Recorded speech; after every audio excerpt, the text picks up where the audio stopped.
Japón y han traído unos souvenirs que quieren compartir, así que si luego más tarde te viene hablando en japonés, tú respondes en japonés también.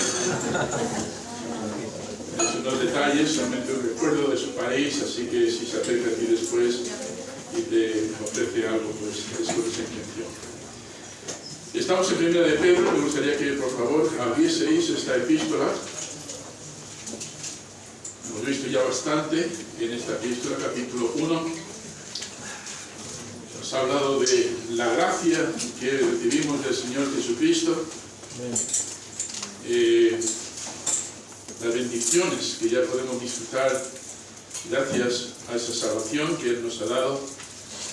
Nos ha hablado de la profecía que el Espíritu de Cristo, precisamente, en el versículo 11, nos ha traído. Luego los profetas anunciaron, los apóstoles lo compartieron y ha llegado hasta nosotros. Y luego, ya finalizando el capítulo 1, versículo 15 en adelante, nos habla de la importancia de vivir como santos. ¿Qué significa eso? Quizás si vienes de un trasfondo católico digas, bueno, pues eso es ponerse una estatua y estar todo el día así. No tiene nada que ver con eso, tiene que ver con estar dedicados, apartados para un uso específico, ser consagrados, ser limpios para el Señor, vivir en este mundo, pero apartados del sistema mundano, pero luego estar dedicados, ser santos, y nos da una razón. ¿Por qué? Porque yo soy santo. Luego nos habla de la importancia de la oración y de esa relación que tenemos de una vida limpia con el Señor. Nos trata, si va a hacer juicio sobre nosotros, como dice el versículo 17, es más bien un juicio familiar, no es un juicio para perdición eterna. Y versículo 18 nos recuerda otra vez que somos rescatados de nuestra vana manera de vivir, la cual hemos recibido de nuestros padres. Y luego, más adelante, ya llegando al final del capítulo, nos habla de la palabra que vive y permanece para siempre. Somos renacidos con esa simiente de la palabra y, hermanos, es la misma palabra, la palabra de Dios, la que nos va a mantener creciendo. Entonces, nada más abrir el capítulo 2, abre este tema, desechando, pues, base a esto, el pues nos hace referencia a todo lo que Pedro ha estado anunciando anteriormente y nos da una conclusión. Entonces, ¿cómo vamos a responder ante todos esos beneficios que hemos recibido del Señor? Dice, desechando pues toda malicia, todo engaño, hipocresía, envidias y todas las detracciones, desear como niño recién nacido la leche espiritual no adulterada. ¿Para qué? Todos juntos. Para que por ella crezcáis para salvación, si es que habéis usado la benignidad del Señor. Es curioso porque Pedro no es la única vez que nos va a hablar en la primera y segunda epístola del crecimiento. Justamente recordáis que vimos segunda de Pedro 3 años después de escribir la primera epístola, en el año 66 más o menos. Termina la epístola de segunda de Pedro con estas palabras: antes bien, crecer en la gracia y el conocimiento de nuestro Señor y Salvador Jesucristo. Y cierra con las palabras, y a Él sea gloria, ahora y hasta el día de la eternidad. Amén. Quizá no sabéis lo que pasó justo al escribir eso, pero pocas semanas después falleció. En sus últimas palabras, y según la tradición, yo no confío mucho en la tradición, pero según la tradición dice que cuando le dijeron que iba a ser ejecutado, de la misma manera que su Señor, el Señor Jesucristo, por crucifixión, él dijo, yo no soy digno de morir de esa manera, y optó por ser crucificado boca abajo. No sé si eso es cierto o no, pero según la tradición es lo que se cuenta de él. Pero siendo las últimas palabras del apóstol Pedro, hermanos, creo que nos viene bien que hagamos un poquito de énfasis. Entonces, con el fin de poder entender cómo crecer espiritualmente, he utilizado estos versículos en el capítulo 2, versículos 1 y 2, pero luego he querido ampliar un poquito más, porque hermanos, recordad lo que dice, crecer es bueno, pero no todo crecimiento es bueno. Una verruga es crecimiento, pero no es bueno. Un cáncer es crecimiento, pero no es bueno. No todo crecimiento es bueno. Lo que queremos es crecer espiritualmente de forma saludable y de forma fuerte, con el fin de que podamos ser útiles al Señor. Entonces, con el fin de poder entender mejor cómo se hace esto, preparé 4 puntos que creo que son necesarios a la hora de acercarte a la palabra de Dios, con el fin de que ésta te dé lo que necesitas, el alimento que necesitas. Uno, recuerda, hay que leerla. Si no lees la Biblia, ya con eso has fallado. Si no te dedicas tiempo al estudio bíblico diario, igual que te alimentas todos los días, no vas a crecer. La palabra de Dios está diseñada como alimento. Recordad lo que dijo el Señor al mismo diablo. No solo de pan vive el hombre. En la sociedad que vivimos hoy en día, parece que el trabajo es lo primero.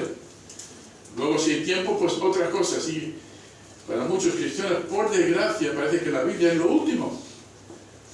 Entonces, les ves que pasan los años y no crecen. Por lo tanto, hermanos, tenemos que tener un plan y tenemos que tener un propósito. Entonces, hay que tener un propósito para estudiar la Biblia. Ya he hablado sobre eso bastante, pero quiero terminar hoy ampliando un poquito más ese punto. Y luego, ¿cómo vamos a estudiar la Biblia? La Biblia no es como una novela. No puedes ir a acercarte a la Biblia y empezar a leer. Pues voy a empezar desde Génesis hasta Apocalipsis. Seguro que cuando llegues al libro de Números vas a decir, me interesa otra cosa, porque esto no hay quien lo entienda. Son 66 libros. Y cada uno tiene un tema. Algunos son paralelos, pero cada uno tiene un tema. Y algunos son proféticos, otro es historia, otro es poesía. En fin, hay muchos estilos literarios. Todo inspirado por el Espíritu Santo, sí, pero hay que tener un plan. Entonces, si no tenemos un plan, si no aprendemos a estudiar la Biblia de forma sistemática y con algún tipo de herramienta de estudio, vamos a tener problemas para poder llegar a entender de qué va la Biblia. Segundo, ¿cuántas veces hemos dicho esto? Hay que aplicarlo. ¿A qué eso es nuevo para ti? ¿Cuántas veces lo ha dicho el pastor eso? Miles de veces, pero sin embargo muchas veces leemos, pero no con la intención de aplicar. Por lo tanto, hay que venir al Señor con un deseo de decir, Señor, háblame, tu siervo escucha, y escucho con el fin de que tú puedas transformar mi vida, a fin de que luego puedas utilizarme a mí para cambiar la vida de otras personas. Entonces, es importante aplicar, vamos a hablar de eso esta mañana. Entonces, ¿cómo vamos a hacerlo? Pues necesitamos la gracia de Dios.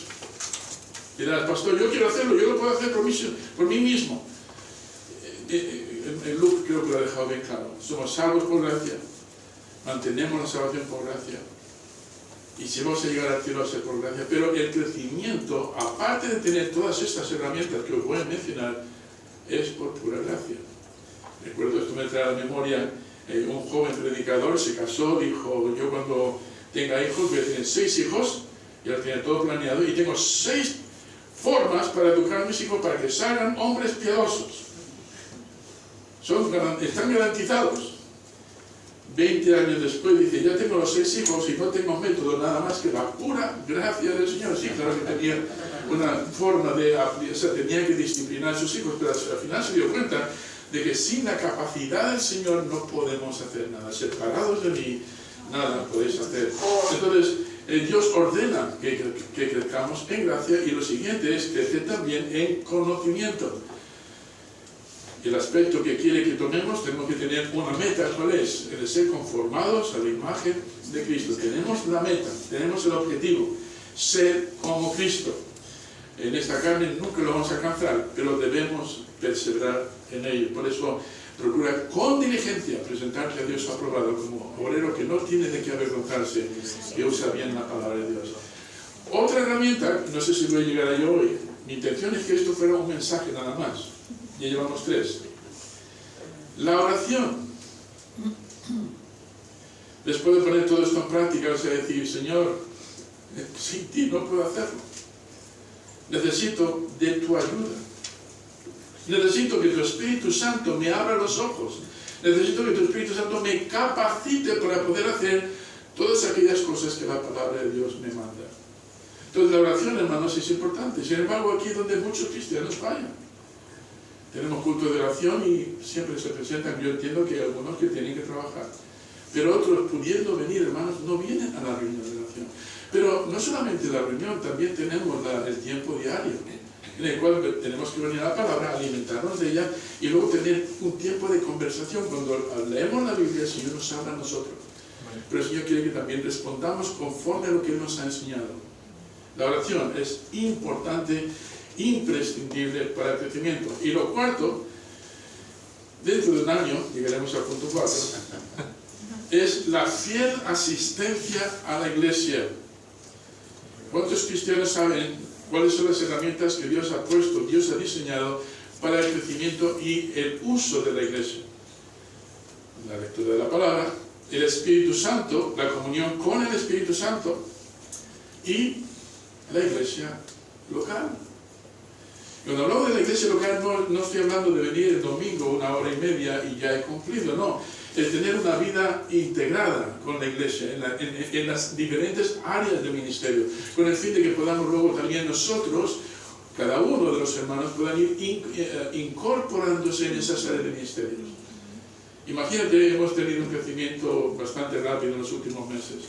Pero imagínate que experimentamos la misma bendición que la iglesia de Jerusalén, que pasó de 120 a 3120. ¿Y quién tiene que llevar todo ese tinglao, como decimos? Pues los apóstoles enseguida se dieron cuenta de que tenían que nombrar diáconos. Y luego vemos allí evangelistas y otros hermanos que empezaron a involucrarse. Una tarea tan inmensa como esa requiere hermanos que estén santificados, o sea, que vivan de forma santa, consagradas, vidas limpias que puedan reflejar al Señor Jesucristo y luego estar ahí dispuestos para servir en todas esas áreas del ministerio. Entonces, la asistencia de la iglesia, y vamos a ver aquí varias cosas. Primeramente, Jesús es el diseñador de la iglesia. Esto no es un invento del pastor. Y si lo es, mejor búscate otra iglesia. Porque seguro si es un invento de un hombre, no tiene sentido, porque el hombre puede hacer lo que le da la gana. Entonces es un diseño de la iglesia, y de ahí que los líderes, los que están a cargo de la iglesia, sean capaces de meterse en la palabra y decir, ¿cuál es el modelo de iglesia que tú quieres que nosotros llevemos a cabo? El modelo lo establece Cristo. Y tenemos que entender también de que Jesús es el pastor supremo que comisiona a otros pastores para alimentar al rebaño. Pero también involucra que el rebaño, pues estoy proyectando nada más, todavía no hemos entrado, también implica de que el rebaño, las ovejas, sean fieles y se mantengan cerca, disponibles para poder no solamente aprender, sino también a servir. Esto es lo que implica. Los miembros, hermanos, del cuerpo deben de ser edificados con el fin de prepararles para el ministerio, para prepararles para ser usados en el ministerio. Entonces, todo esto es lo que el Señor ha puesto en marcha para que nosotros crezcamos. Ahora, no sé, antes de empezar quiero darte una ilustración. Me parece que he mencionado algo sobre esto. Una ilustración, y tiene que ver con la crianza de los hijos. Si tú eres padre y tienes niños y ves que su crecimiento queda estancado, ¿qué haces? ¿Te preocupas? Sí. Buscas una solución. Vas al médico y dices, doctor, que el niño tiene 7 años y tiene la estatura de un niño de 4. También puede ser al revés, que tenga 9 años como Samuel, que parece que tiene el cuerpo de un niño de 14, ¿no? Pero te preocuparías porque el niño no está creciendo. Cuando esto nos pasó a nosotros con nuestro hijo Gabriel, tomamos medidas y quisimos ver cómo progresaba su crecimiento. En el marco de una puerta, pues cada mes le poníamos junto al marco, marcábamos con una rayita donde había alcanzado la altura que tenía y luego poníamos la fecha. Y así cada mes vimos ahí su crecimiento hasta que tuvo 14 años. Y es curioso porque algunos meses crecía más que otros. Cuando llegó a los 14, aquello se disparó. Pero nos interesa su crecimiento. Y os quiero decir, hermanos, que a Dios también le importa nuestro crecimiento. Le importa nuestro crecimiento. Y quiere que crezcamos no para ser un bulto sentado sin hacer nada, sino para que podamos nosotros ser utilizados al mismo tiempo para ayudar a otros hermanos. Efesios 4, versículos 12 al 13 lo deja muy claro. Dice, y él mismo constituyó a unos apóstoles, a otros profetas, a otros evangelistas, a otros pastores y maestros. ¿Y cuál es el fin? Al fin de perfeccionar a los, nota que dice la palabra santos, para la obra del ministerio, para la edificación del cuerpo de Cristo, hasta que todos lleguemos a la unidad de la fe y del conocimiento del Hijo de Dios, a un varón perfecto, a la medida de la estatura de la plenitud de Cristo. Entonces, hermanos, tenemos que tener un plan para crecer. Como hijos de Dios, lo que queremos, el Señor dice que debemos crecer así, y de estudia con diligencia para presentarte a Dios aprobado. Ahora, toma nota de las siguientes palabras que nos dan una metodología. Como obrero que no tiene que avergonzarse, y luego dice que usa bien la palabra de Dios, según Timoteo 2:15. Primero quiero decir, hermanos, que el estudio bíblico es duro trabajo, es difícil. No es como leer una novela, no es como coger una hojita del calendario, del pan diario, leerlo ya. No, el estudio de la palabra es trabajo duro y difícil. Y hace falta un aprendizaje. Y curiosamente, esta palabra aquí dice que usa bien, no lo describe cómo, pero dice bien. Y si miras en otras traducciones, curiosamente te dice cómo es eso. Viene de la palabra bien, viene de orthotomounta.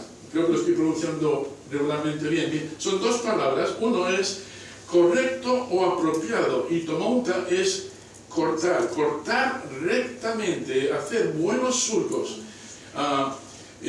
con lo que estudiamos.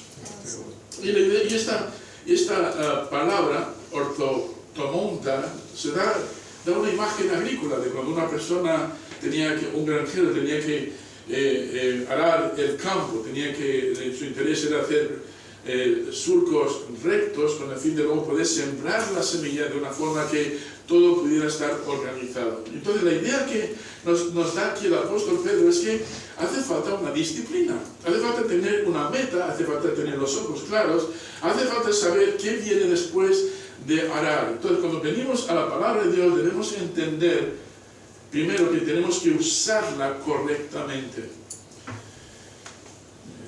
Seguramente habéis estado expuestos a alguien de alguna secta, por ejemplo los testigos de Jehová. Ellos te van a sacar la Biblia, te van a sacar un versículo, van a decir, mira lo que dice la Biblia. Pero si no has leído antes y después te van a llevar por un sendero completamente equivocado. Hasta el punto de que creen que Jesucristo fue un ser creado, de que no existe el infierno, de que el alma no existe tampoco, de que no hay una vida después de la muerte, etcétera, etcétera. Hay una serie y todo esto te puede dar algún versículo aquí y allá. El diablo, hermanos, está perfeccionado a engañarnos. Es capaz de coger algo que es un error, es falso, es una mentira, disfrazarlo con palabras bíblicas, traer una historia, una ilustración muy atrayente y hacértelo tragar como si fuese algo verdadero. Es como lo que hacemos cuando vamos a pescar. Hermano Guido es un experto pescador, ¿verdad? Ahora que tiene su kayak, su barco, ya veremos. Pero muchas veces cuando no tenemos un cebo de verdad, utilizamos un cebo de plástico. Es curioso, ¿no? Que imitamos lo verdadero con algo falso, con el fin de atraer a la presa para que no muerda. El diablo es experto en esto. Y si no tenemos cuidado, hermanos, vamos a caer en el error y vamos a tomar versículos solamente para satisfacernos a nosotros mismos o para apoyar una idea que no es bíblica. Creo que, si venís conmigo a Isaías 28, Isaías 28, versículos 9 y 10, nos da una idea bastante buena de cómo debemos acercarnos a la Biblia. Capítulo 28, versículos 9 al 10. Hablando de cómo se enseña a un niño, ¿no? A una persona que no tiene comprensión. ¿Y de a quién se enseña ciencia? ¿A quién se hará entender doctrina? ¿A los destetados? ¿A los arrancados de los pechos? Ahora, toma nota. Porque mandamiento tras mandamiento, mandato sobre mandato, renglón tras renglón, línea sobre línea, un poquito allí, otro poquito allá. Más o menos nos da una idea, una estructura de cómo debemos acercarnos a la Biblia. Tiene una estructura. Y si no tienes cuidado, puedes confundir y mezclar cosas que no corresponden. Tenemos que saber, por ejemplo, el texto y leerlo a la luz del contexto inmediato. Pero también tenemos que ver si hay más información sobre ese tema en otros lugares de la Biblia. Entonces, quizás leer ese texto en el contexto más remoto. Hay algo más sobre esto en la Biblia que nos puede aclarar las ideas. Si no hacemos esto, hay personas que han sacado una doctrina de un solo versículo. ¿Escucháis? Y bien, los mormones, cuando hablan de bautizar por los muertos, ellos han sacado toda una doctrina sobre bautizarse proxy, lo llaman. Los testigos de Jehová hacen lo mismo. ¿Y cuántas personas, hermanos, me he cruzado por ahí que van con su Biblia debajo del brazo, te sacan versículo tras versículo, sacándolo fuera del contexto, solamente porque tienen una idea premeditada, les han introducido una idea y tienen esos versículos como apoyo? Pero si miras el contexto, te das cuenta enseguida de su error. Os comento que hace años, cuando vivía en Alcalá de Henares, teníamos allí muchos testigos de Jehová. Cada vez que iba de la iglesia a mi casa andando, siempre me cruzaba con una pareja. Y siempre con su Biblia debajo del brazo. Muy bien vestidos, muy arreglados. Queríamos hablarles, señores, si usted nos da unos minutos, quisiéramos hablarles de la palabra de Dios. Bueno, a mí siempre me gusta que me hablen de la palabra de Dios, y sabía por dónde venían, así que me sacaban un versículo, me empezaban a sacar una idea, y yo sabía más o menos qué versículo era y el contexto de lo que hacía. Dije, ese versículo me parece muy bien, pero lo que está diciendo no encaja con el contexto. ¿Cómo que no? No sé, daban su argumento y lo que aprendí a decir, ok, vamos a ir a la Biblia, vamos a leer ese pasaje. No tengo problema en leer ese pasaje, digo, pero vamos a leer antes y después. Y lo hacía así con cada versículo. ¿Sabes lo que pasaba? Que desmantelaba sus argumentos sin ninguna dificultad. Hasta el punto de que uno de ellos me dijo una vez, bueno, no importa lo que diga la Biblia, yo le digo. Digo, pues ahí hemos terminado. Por hermanos, te podrán decir todo lo que quieran, pero si no pueden respaldarlo con la palabra, y esto nos puede pasar a nosotros también aquí en la iglesia. Mira lo que dice la Biblia, ¿has leído el contexto? ¿Sabes de qué está hablando? Entonces, cortar rectamente. Ahora, ¿cómo se hace eso? Os voy a dar dos pasajes que creo que merecen la pena estudiarlos, porque muchas veces nos guiamos por nuestras experiencias y queremos buscar un pasaje aquí, otro y otro allí para apoyarlo. Si tú tuvieras una experiencia de estas extraordinarias, parece real, y parece que es un ángel de Dios que te está hablando y te da un mensaje que de alguna manera sabes que no se ajusta a las Escrituras, pero es más una experiencia extraordinaria, ¿en qué confiarías más? ¿En tu experiencia o en lo que dice la palabra? ¿Lo has visto? ¿Lo has sentido? ¿Lo has oído? Y dices, esto no puede ser falso. Bueno, pues hay un par de pasajes que me gustaría que vieran conmigo. Primeramente, el segundo de Pedro. Precisamente Pedro habla de esto. Mira que Pedro tuvo experiencias, ¿verdad? Él vio al Señor Jesucristo, le vio la transfiguración, le vio al Señor resucitado. Tuvo todo tipo de experiencias, pero mira lo que dice de sus experiencias en contraste con la palabra de Dios.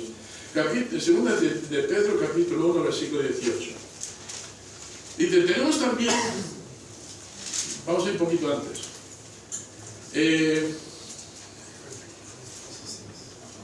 Versículo 16, porque no os hemos dado a conocer el poder de la venida de nuestro Señor Jesucristo siguiendo fábulas artificiosas, sino que habiendo experiencias, visto con nuestros ojos, con nuestros propios ojos, su majestad.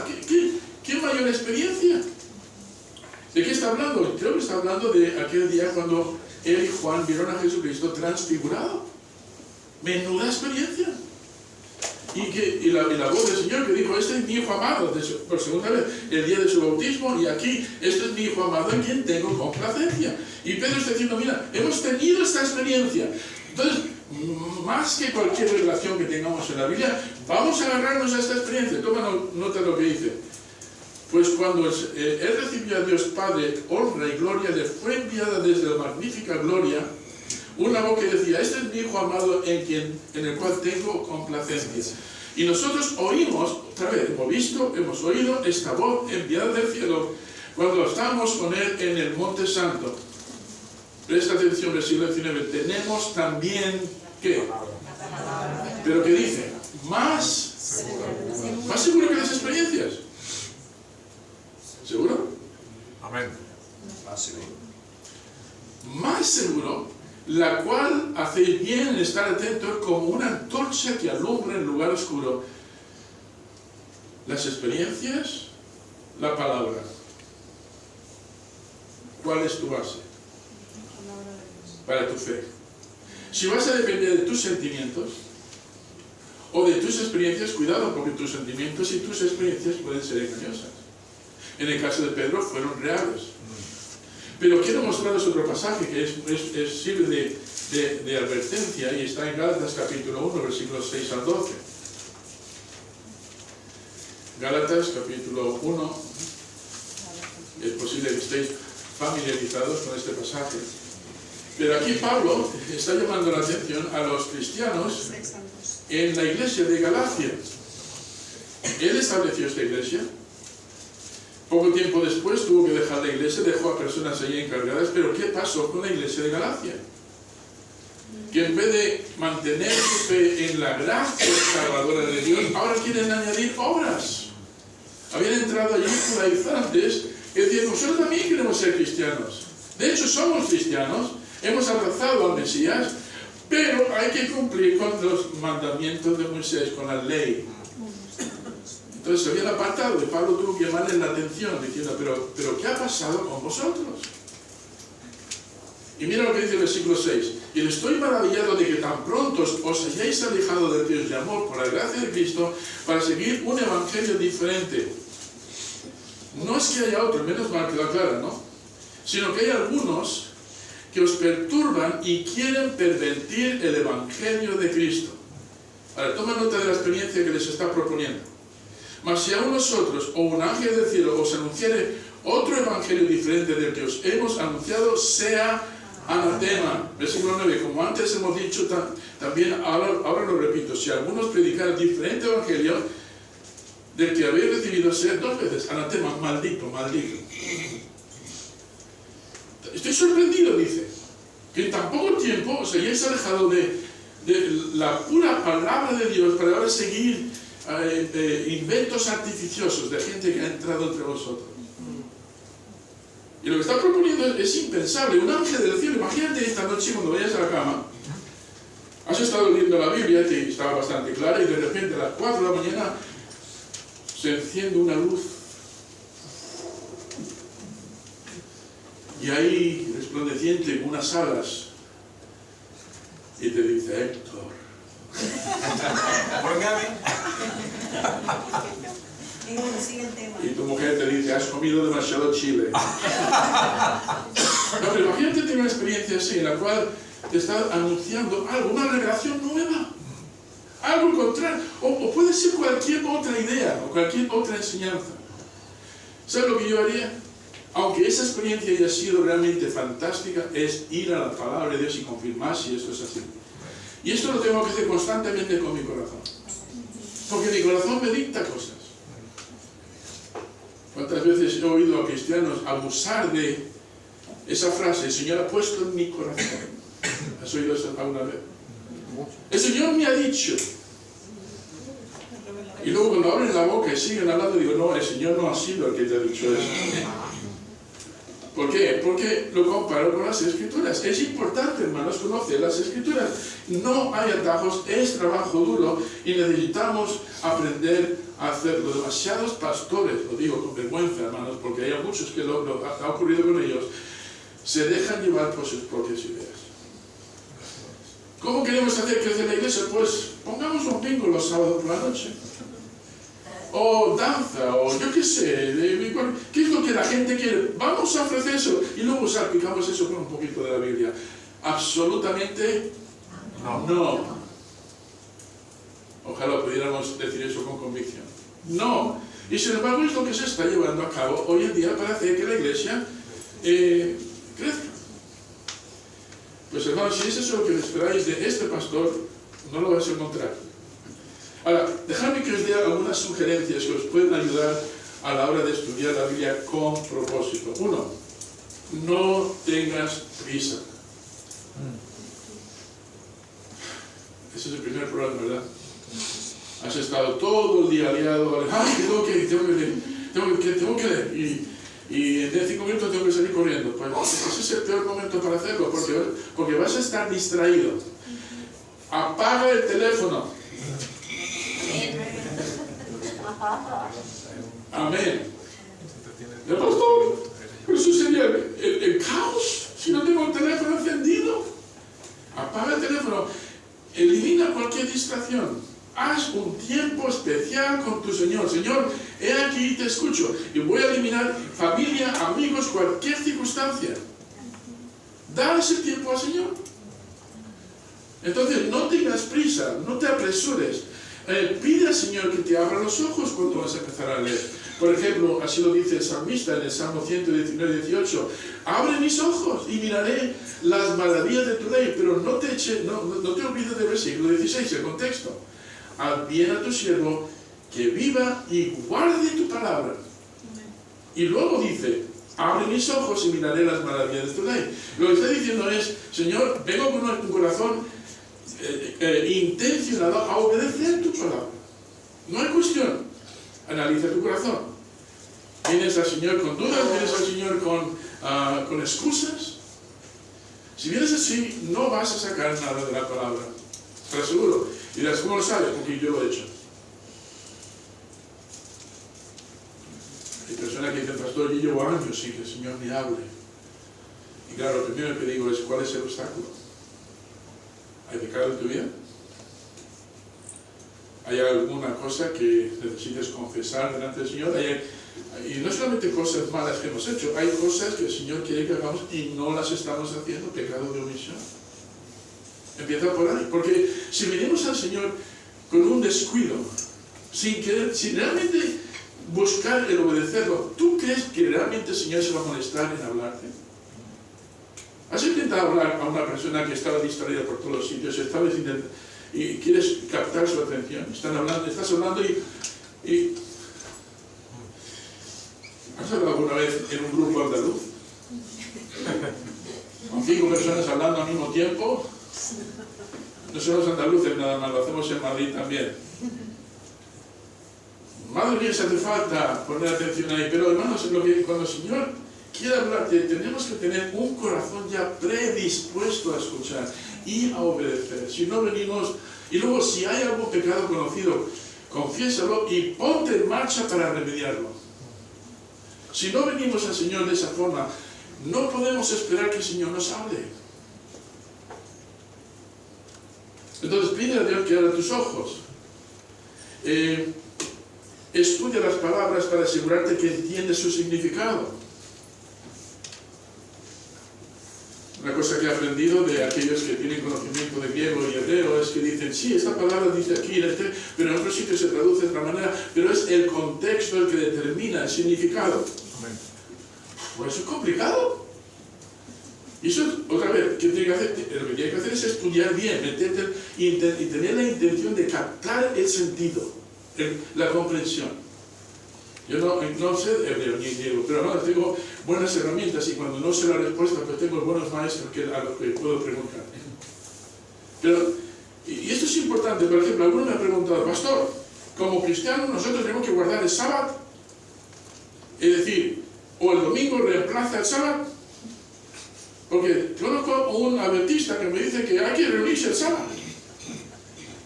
Y te voy a dar todo tipo de versículos en el Antiguo Testamento donde dice que tienes que cumplirlo, pero entienden de que esto fue un mandamiento al pueblo judío. Y de que nosotros ya tenemos nuestro sábado en Cristo. Amén. Si vas a Hebreos, por ejemplo, capítulo 4, nos dice que Cristo es nuestro sábado, Él es nuestro descanso. Entonces, ¿por qué nos reunimos en el domingo? Porque los primeros cristianos empezaron a reunir el primer día de la semana, el primer día de la semana, que no es el lunes, por cierto, es el domingo. Entonces, de ahí viene la cosa. Por ejemplo, ¿por qué no hacemos los sacrificios? En Hebreos 9, por ejemplo, versículo 25 a 28, nos habla de los sacrificios que el pueblo de Israel tenía que hacer todos los años. Pero nota ahí dice el escritor, dice, estos sacrificios de animales que tenían que hacer una y otra vez no quitan los pecados, sino los cubren hasta que vino Cristo y por fin los borró. Entonces, todos esos sacrificios apuntaban al Mesías. Y cuando empiezas a estudiar estas cosas, hermanos, no sé de ti, pero mi corazón empieza a palpitar fuerte, porque he descubierto algo importante. Pero no va a ocurrir fácilmente. Y otra cosa, cuidado 3 veces con el internet. Muchos van al internet, ponen una frase, encuentran una página web y dicen, mira lo que dice aquí. ¿Es calvinista? ¿Es arminianista? ¿Qué tipo de doctrina tienen? ¿Qué tipo de escatología tienen? Por ejemplo, ¿son amileniales? ¿Son postmileniales? Porque todo esto va a variar su interpretación. Y me he dado cuenta que me había encontrado con algunos artículos y dije, esto es bueno. Luego me fui al inicio, donde te dicen quiénes somos, y entonces estaba consultando una página de los mormones. Hasta los mormones dicen algunas cosas buenas, ¿verdad? Los dicen lo mismo, pero tienes que saber el origen, de dónde viene todo eso. Muchos pastores han cometido, entre ellos yo, durante mucho tiempo estaba siendo arrastrado porque iba a la fuente fácil. Pero luego, y claro, la fuente fácil te va a confundir, porque luego vas a otra fuente fácil que se contradice. Pero es que dice esto, y entonces ¿qué tiene que hacer? Ve a la Biblia. Vete directamente a la Biblia. Pero pastor, yo no entiendo. Bueno, pues aprende. Aprende. Cuando leas la Biblia, por ejemplo, veo que voy a tener que predicar otro mensaje más aparte de esto. Yo me hago siempre 3 preguntas para que la Biblia se haga viva. Una es, lo que estoy leyendo, ¿qué significó cuando fue escrito? Eso lleva ya trabajo. ¿A quién fue escrito? A los judíos, a un individuo, en una época en particular, para un propósito específico, porque si no entiendo a quién fue escrito, puedo echar mano de una promesa, decir, esto es una promesa para mí. ¿Puede que tenga que ver solamente con el pueblo de Israel? ¿O con un individuo en particular? Y te estás apropiando. Os voy a poner un ejemplo. Me vino una vez un hermano hace años y me dijo, pastor, tengo un hermano que está en el lecho de muerte, está muy mal. Un hermano no, un conocido. Y usted me podría dar algún versículo de la Biblia que pueda compartir con él. Digo, ¿es salvo? No, digo, entonces dile que le espera el infierno. No lo dije de esa manera, pero es decir, ¿qué promesas puede dar a una persona que no cree en Dios y que no cree en las promesas del Señor? Las promesas del Señor, hermanos, son para aquellos que creen. Y luego hay categorías. La Biblia es a nosotros, pero no es todo para nosotros. Y sabemos, entonces tenemos que hacernos preguntas. ¿Qué significó entonces cuando fue escrito? ¿Qué significa hoy? Y luego intentar sacar una aplicación. ¿Qué significa para mí? Sin perder el contexto, sin perder el sentido literario. Puedes sacar de ahí una aplicación. Entonces, léela con estas 3 preguntas. ¿Qué significó entonces cuando fue escrito? ¿Qué significa hoy? ¿Qué significa para mí? ¿Hay algo aquí que yo pueda utilizar? Y si el Señor te habla a través de algún pasaje, hermanos, ve meditando, ve masticándolo durante todo el día. Medita en ello. Y ve preguntándole al Señor, Señor, ¿qué me quieres decir con esto? ¿En qué áreas puedo aplicar esto? Mantén la comunicación abierta con el Señor. Es la manera, es lo que llamamos una relación con Dios. Él nos habla, nosotros respondemos, en oración nosotros obedecemos, y entonces vas a ver cómo el Señor, hermanos, nos ayuda a crecer. Entonces tenemos que tener un propósito. Segundo, necesitamos un plan para estudiar la Biblia. Ahora, cuando yo empecé a leer la Biblia, pues hice lo típico, sin tener ningún instructor, empecé con Génesis. Ya llegando a los libros de la ley, pero ¿os ha pasado eso alguna vez? Sobre todo con los nombres, y este tuvo tal, y este tuvo tal, y este tuvo tal, y este tuvo tal, y este tuvo tal, y este tuvo tal, tal. Y durante 4 o 5 capítulos dices, pero Señor, ¿esto qué tiene que ver conmigo? Muchos lo cierran. Al principio yo no veía ningún sentido en eso, ahora sí lo veo. Ahora puedo ver ahí unos cuadros y unas aplicaciones, pero es que he disciplinado mi atención. Pero al principio eran solo nombres. No empecé a estudiar los nombres, qué significaban, etcétera, etcétera. Entonces, tienes que ir a acercarte a la Biblia como lo que es un libro divino, es único en su género. Entonces, y luego, quizá debas, quizá deberías considerar ir a la iglesia no solamente el domingo, sino a otras reuniones de estudio bíblico. ¿Amén? Hay 4 que han dicho amén. Quizá deberíamos considerar venir a otros estudios bíblicos. Amén. Me estáis engañando, ¿eh? No, y luego ten cuidado, si vas a pedir a alguien que comparta algo de la Biblia, procura que no sea un neófito. ¿Sabes lo que es un neófito, no? Un novato. Hermano, la semana que viene trate un devocional. ¿Cuánto tiempo llevas a los 6 meses? ¿Tú pondrías a enseñar a un niño de 6 años álgebra en su clase? No, ¿sabéis por dónde voy? Hay que tener cuidado. La Biblia habla muy claro de que aquellos que ponemos delante de la iglesia deben de ser aptos para enseñar. Aptos. No digo que sean expertos, pero sí apropiados. Aptos para enseñar. Entonces, empieza con algún libro en particular. Que sea algo corto. Yo siempre recomiendo a una persona que se convierte y recientemente lee el libro de Juan. ¿Por qué? Porque ahí nos habla de esa relación que tiene el Señor Jesucristo con nosotros como sus hijos, Él como nuestro Padre. Luego, quizá de leer otros libros, pero estudia un libro corto, algo que sea más fácil de digerir. Luego, quizá quieras hacer un estudio temático. Entonces, aquí es donde entramos a hacer estudios doctrinales. ¿Qué es la iglesia local, por ejemplo? ¿Cómo la ha diseñado Dios? ¿Vale cualquier cosa? ¿Quiénes son los oficiales? ¿Y cuál es la misión de la iglesia? ¿Qué debe hacer la congregación con sus pastores o el pastor con su rebaño? La doctrina de la iglesia local es fundamental para que nosotros podamos formar una iglesia sólida. Por ejemplo, la santificación, otro tema muy interesante. La consagración, la mayordomía cristiana. O, por ejemplo, la doctrina del Espíritu Santo. ¿Cuánta confusión hay sobre la doctrina del Espíritu Santo? Me he hecho las manos a la cabeza al ver la enseñanza que se da del Espíritu Santo. O, por ejemplo, sobre los dones espirituales. Son temas que podemos trabajar. Y sería bueno que empezáramos a invertir en vez de juguetes, pues en buenas herramientas, una buena concordancia.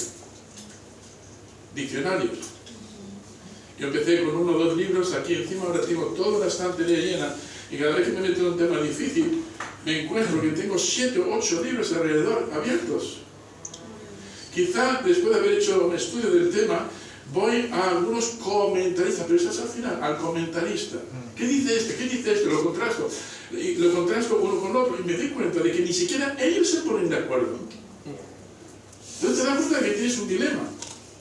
¿Me entiendes por dónde voy? No es fácil, pero tenemos las herramientas y según aprendamos a manejar esas herramientas vamos a ir perfeccionando nuestra habilidad de estudio. Haz, por ejemplo, también estudios biográficos. Y no solamente de los grandes personajes de la Biblia, como es Pedro, Pablo, Juan, Mateo, Antiguo Testamento, Moisés, Abraham, Sansón, Nehemías, también de los pequeños. Cuando estuve dando el estudio sobre Colosenses, me enamoré de un personaje. ¿Quién sabe quién es? Epafras. ¿Quién sabe aquí quién es Epafras?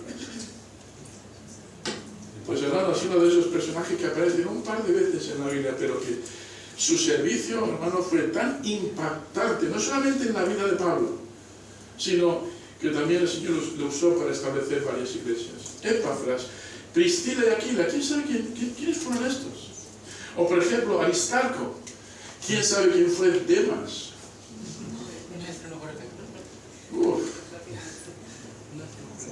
veces si estudias la historia de Demas, diré, no querías poner el nombre de tu hijo Demas.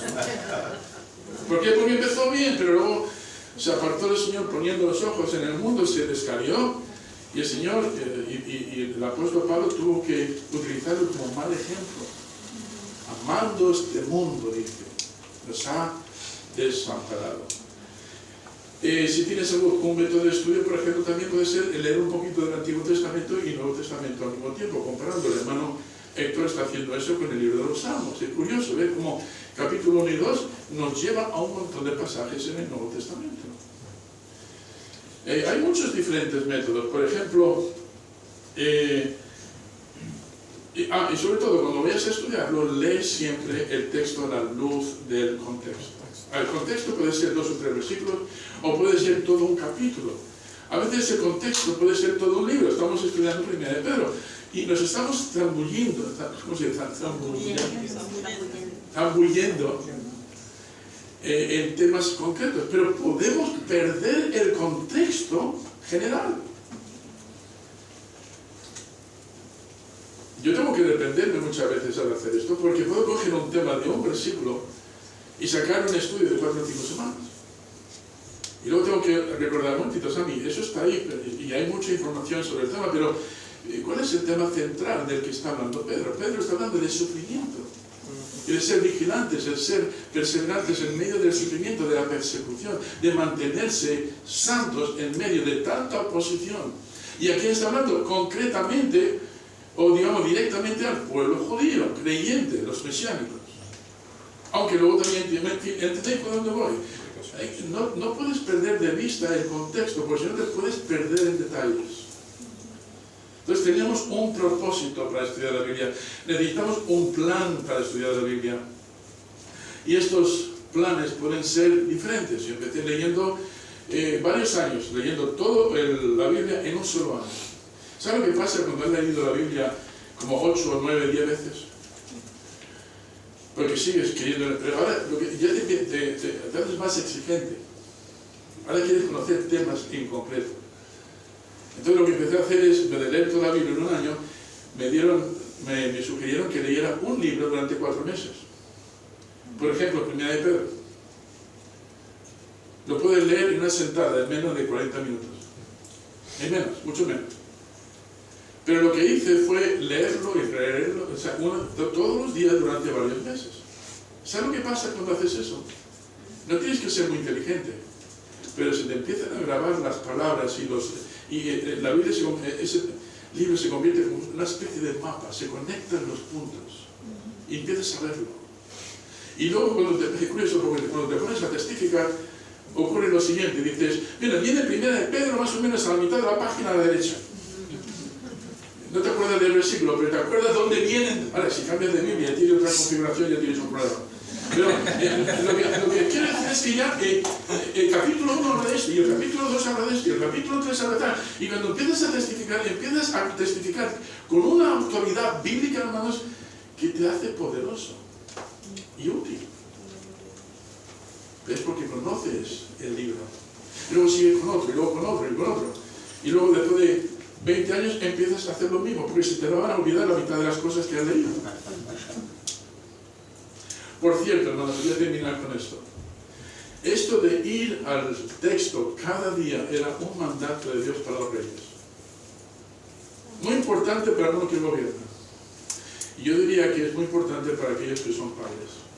Mirad conmigo, para terminar, segunda de Timoteo, capítulo 17, versículos 18 al 20. Deuteronomio, si no lo quieres abrir en tu Biblia, por lo menos márcalo, porque hermanos, esto se convirtió en algo que Dios exigió a los reyes, a aquellos que gobernaban. Y dice así, Deuteronomio capítulo 17, 18 al 20. Y cuando se siente sobre el trono de su reino, entonces escribirá para sí un libro, una copia de esta ley, del original, que está al cuidado de los sacerdotes levitas, y lo tendrá consigo y leerá en él todos los días de su vida. ¿Para qué? Para que aprenda a temer a Jehová, su Dios, para guardar todas las palabras de esta ley y estos estatutos, para ponerlos por obra. para que no se eleve su corazón sobre sus hermanos y se aparte del mandamiento a diestra y a siniestra, a fin de que prolongue sus días en su reino, él y sus hijos en medio de Israel. ¡Wow! Poderoso, ¿verdad? Mira, pastor, yo no reino ni siquiera en mi casa. Bueno, pues empieza a hacerlo. El Señor nos ha dado una tarea, ¿verdad? El ser esposo o esposa en un hogar nos da responsabilidades. Y mejor, hermanos, que lo que debemos hacer es ir a la palabra, conocerla bien, para que cuando reprendas a tu hijo le digas, hijo, esto hago, ¿por qué? Porque lo dice tu padre. No, porque lo dice el Señor. Amén. Hijo, yo me someto al Señor también. No es un mandamiento que yo hago para ti, es algo que yo tengo que recordar hacer todos los días. Y yo quiero que tú aprendas a hacerlo. No es porque el Señor así lo dice, eso es porque agrada al Señor. Y te puedes poner incluso algún ejemplo. El otro día yo me pillé a mí mismo en un error y tuve que ir al Señor y pedirle perdón. Tenemos responsabilidades. Por eso, hermanos, ir a la palabra todos los días. Para temer a Jehová, para guardar sus palabras, para ponerlos por obra, para que no se enorgullezca tu corazón delante de los demás pensando que eres mejor. Y dice, ni se aparte del mandamiento a diestra y a siniestra. Qué fácil es que nos apartemos de la palabra. Cuando nosotros dejamos la palabra a un lado, lo que empieza a hacer la carne es que empieza a dominar. Todo depende de quién alimentes. Aquí lo puso de esa manera. Dentro de nosotros hay dos lobos. Uno bueno y uno malo. Aquel que alimentes más será el que predomine. De hecho, la historia, muchos dicen, no, fue un perro negro y un perro blanco. No tiene nada que ver con colores. Indagué más sobre esto y descubrí que un entrenador de huskies en Alaska tenía un montón de perros y él los daba de comer, él los adiestraba, él los conocía muy bien y mucha gente venía para comprar estos perros o para alquilarlos para una pelea de perros. Y se dieron cuenta de que siempre que tenían estas peleas de perros, ganaba el perro por el que el entrenador había apostado. Siempre. La gente empezó a pensar de que había truco, de que había algún engaño. Y no había truco. No le dijo a nadie el secreto. Pero siempre que apostaba por un perro, ganaba el perro por el que había apostado. Ya años después, cuando se salió del negocio, le dijeron, por favor, dinos cuál era el secreto. Y dice, mira, yo sabía qué perro había alimentado antes de ponerle en el ring. Yo sabía quién estaba fuerte. Yo sabía el carácter del perro, conocía al perro. Por eso apostaba a aquel perro que sabía que iba a ganar. Entonces no se trata de colores, no se trata de si eres más malo o eres más bueno, no se trata de en qué estás poniendo tu tiempo. Te estás alimentando bien, estás fuerte espiritualmente. Porque de eso va a depender que el Señor nos use. La semana que viene, hermano Francisco predicará, pero quiero, si tenéis tiempo, estudiéis Tito capítulo 2, versículos 11 al 14, porque vamos a ver un poquito sobre eso que Pablo menciona, sobre crecer en gracia y en conocimiento. Vamos a estudiar eso un poco más a fondo para que sepamos qué significa. De momento, hermanos, lo que quiero dejar en vuestras manos es la importancia de alimentarnos de la leche espiritual no adulterada, aprender a usarla bien, cortando buenos surcos, de manera que el Señor luego nos pueda usar para plantar la semilla de una forma correcta. Vamos a ponernos de pie y vamos a hacer. Señor y Padre Celestial, te damos gracias por tu gran amor, expresado, Señor, a través de tu Hijo Jesucristo, yendo a la cruz por nosotros, pecadores. Pero no te limitaste solamente a darnos una salvación eterna, sino que nos has dado todos los recursos necesarios para que podamos ser victoriosos en esta vida. Nos has dado tu palabra como guía, como lumbrera. Nos has dado al Espíritu Santo que nos ayuda a entender la palabra y nos guía, nos reprende cuando hace falta reprensión y nos conforta cuando necesitamos ser consolados. Ayúdanos también a entender de que tú has puesto a la iglesia con el propósito de perfeccionar a los santos, no para que queden sentados semana, mes, año tras año, sino para ser perfeccionados para el ministerio, Señor. Pero claro, Señor, aunque queramos poner a personas a cargo de ciertos ministerios, si no tienen ese desarrollo, ese crecimiento espiritual, no podemos hacerlo, porque como neófitos, Señor, no van a saber cómo hacerlo bien. Así que ayúdanos, Señor, a hacer las cosas ordenadamente, de forma conforme a tu palabra. Ayúdanos, Señor, a introducirnos de lleno, a dejar de poner, en tu palabra, dejar de poner excusas. Y, Señor, y ver así un crecimiento constante en nuestras vidas. Ayúdanos, Señor. Cristo Jesús. Amén. Amén.